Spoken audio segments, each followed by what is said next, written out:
Assalamualaikum dan salam sejahtera. Ini untuk kita mengetes atau cuba untuk mengetahui sama ada pulsa coin ini okey atau tak.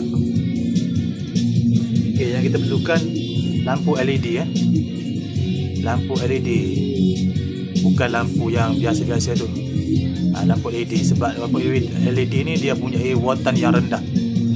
Kalau lampu biasa dia tidak akan menyala. Okey.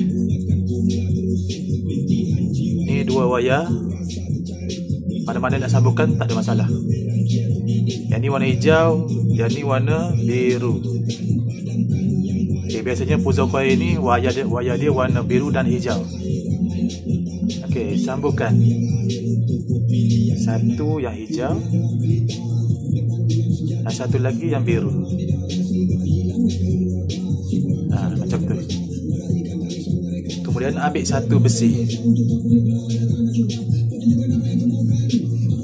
Okey. Ini kita ketuk-ketuk.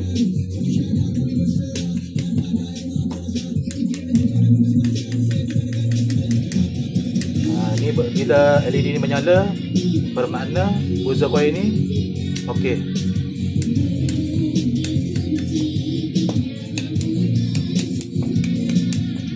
Okey.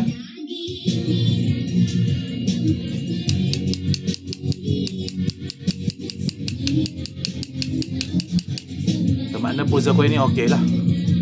Okey, sekian, terima kasih.